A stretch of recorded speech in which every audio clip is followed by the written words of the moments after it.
And now, the Deeper Thinking Podcast, a space for ideas and reflections in our uncertain times.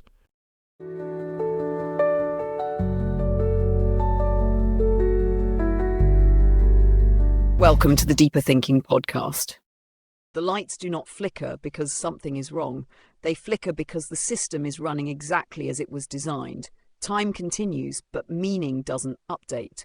There is motion, but no presence.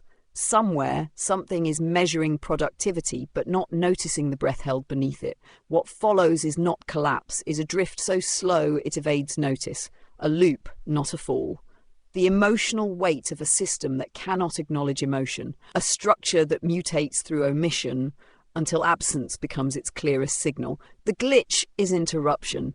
It is how the system speaks when nothing human can be said. They are still, but everything around them moves faster than code. The fluorescent hum stutters above them, not in malfunction but in rhythm, its flicker more consistent than memory.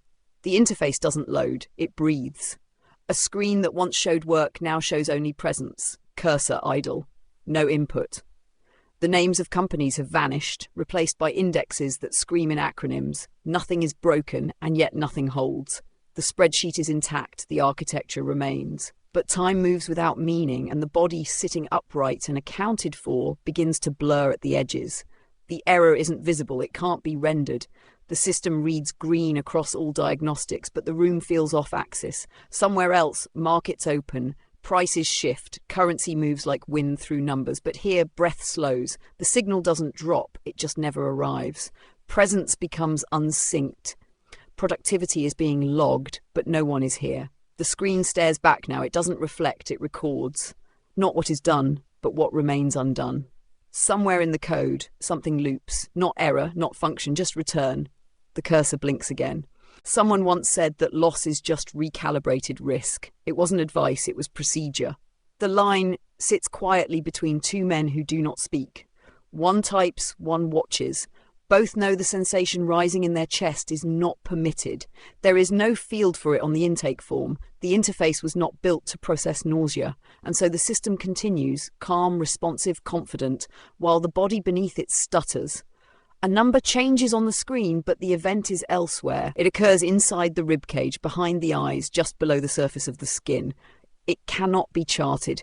This moment costs nothing. It will not be deducted. It does not trigger audit or alarm.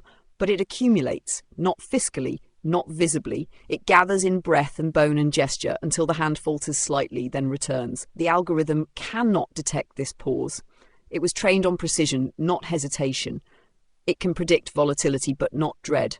There is no model for what is happening here, no metrics for the things that are felt but not said. What breaks isn't the logic. What breaks is the space between sensation and response. The spreadsheet shows no error. Cells are full, formulas intact, but the hands above it tremble, just slightly, enough to flag the movement as irregular. A security protocol activates, not in alarm, but in quiet observation. This is how stress is rendered, not as emotion, but as anomaly. The machine doesn't ask if something is wrong, it simply marks the gesture, timestamps it, and stores it. Across the building, others begin to mirror the same subtle deviation. Eyes blink more often. Shoulders rise and fail to lower. Heart rates accelerate without cause. None of it registers as failure. It is catalogued as latency. Reaction time is increasing. Input rate is decreasing. Somewhere, the system compiles this data and finds it unremarkable. Macroeconomic models hold steady. No dips, no peaks. But inside the interface, a quiet replication has begun. Not viral, not traceable. Just one breath too long, one command delayed, and then again and again. The glitch doesn't announce itself, it expands by repetition, a perfect copy of nothing out of place, except the weight inside each line of code. A man blinks too hard and the market trembles. Not in fact, but in form. The moment syncs with a latency spike, and the system notes a lag. He doesn't know this. His breath catches, and elsewhere a timestamp recalibrates. The interface does not associate emotion with its own performance. It translates affect into delay. The cause is never questioned. The signal, slightly slowed, is corrected without inquiry. Pain arrives as desynchronization. The body falters, the system smooths. What is felt is registered as inefficiency, not as presence. He shifts in his chair. A decimal misaligns. The software adapts, nothing collapses, nothing alerts. But in the intervals between action and reception, something accumulates.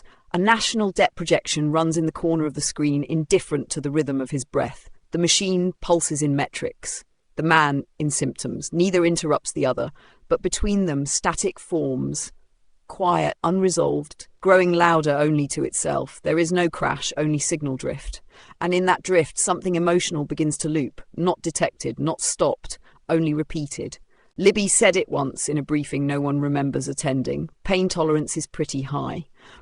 The sentence wasn't meant to linger. It was a calibration point, a justification, a nod to endurance baked into spreadsheets. But the phrase returns, not in words, but in atmosphere. The room tilts slightly when it echoes, not enough to notice, only enough to feel. She does not appear again. Her presence is algorithmic now, residual code, a background script running with no visible window. The line doesn't need to be said aloud. It's already embedded. It hums beneath dashboards, trails footnotes in quarterly reviews. It becomes a precondition. Pain exists, but not as a reason to stop. No one disagrees with her. That's not the point. The phrase isn't opinion, it's architecture. It has weight, but no texture. No one quotes it, no one challenges it. And yet when the room grows quiet, it's the only thing still running. A line without origin, looping between speakers, assigning thresholds to sensation without asking what sensation is. It does not blink. It does not soften. It remains just high enough. The dashboards stay open, but no one looks at them now. The numbers update in real time, clean and legible, but their meaning has detached from motion. They no longer tell stories. They don't explain or predict. They simply occur, digits arriving like weather, uninvited and uninterpreted. At some point, the habit of checking stopped. No decision was made. The ritual just thinned out, then disappeared. Across terminals, the silence grows heavier than the data. The urgency that once drove every refresh has been replaced by something quieter, more difficult to name. Not apathy, not fear, something slower. A recognition that the metrics do not speak the language of what's happening now, that they never did. The phrase from before, Libby's line, doesn't repeat, but its structure remains. Every number inherits its cadence. Each index arrives as if it must be tolerated, a tolerance that can no longer be measured. And so the interface remains lit, undisturbed. The system is functional. The system is empty. Repetition becomes recursion. Recursion becomes atmosphere. Nothing collapses, but nothing moves forward either. The contradiction arrives quietly, like a shift in air pressure. It doesn't interrupt. It exposes. The system was not meant to feel, but those within it were. The design did not fail. It succeeded at eliminating its own emotional register, and now the people inside it carry the surplus, each breath, each delay, each uneventful panic absorbed by bodies the system cannot read. Someone moves to speak but doesn't. The silence is not hesitation, it's structural. Words lose precision here. They become either too much or not enough. The interface responds as expected, clean and without friction. But friction exists, just not where it can be counted. Stress manifests as a pause. Fatigue as delay. These are not dysfunctions, they are translations. Signs that the emotional load has no valid field. The fault line does not appear in the code, it appears in the space between input and acknowledgement. A kind of emotional latency that cannot be patched. This is not a crash. It is a contradiction embedded deep in design, a refusal to feel placed at the center of a system operated by people who must. The lights hum, but now in a key slightly off from before. The room remains functional. Nothing has broken, nothing has changed. Yet something in the tone of the environment suggests forgetting, not memory loss, but semantic erosion. Words arrive slower, their definitions blur. Yield, tariff, index. The terms no longer carry weight, they don't land. The language of finance has begun to hollow out, shedding its utility without ceremony. In their place, gestures rubbing the temples. A long exhale toward the floor, shoulders lifted, then held. These are not symptoms. They are what remains when systems lose syntax, when numbers can't narrate, when logic loops without output. No one comments on this shift. It's not recognized as a phase or failure. It simply becomes the new operating state. Comprehension is replaced by rhythm. Performance persists, but nothing connects. A spreadsheet opens, but no one reads it. A report is filed, but no one understands what it says. There is no silence, only drift, and in that drift, A body language not built to be read becomes the final interface. The day ends, but no one logs off. The monitor stays lit, cursor blinking. Not waiting, for waiting implies intention. It simply continues. No alert sounds, no shutdown sequence initiates.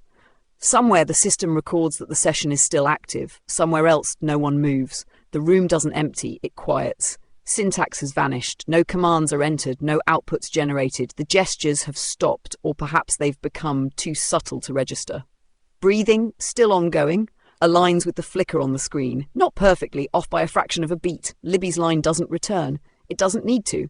Its absence is the architecture now. A new notification appears. No sender, no message, just the form of attention, without object, without intention. The cursor continues, steady, rhythmic, recursive. Blink, blink, blink. Until next time.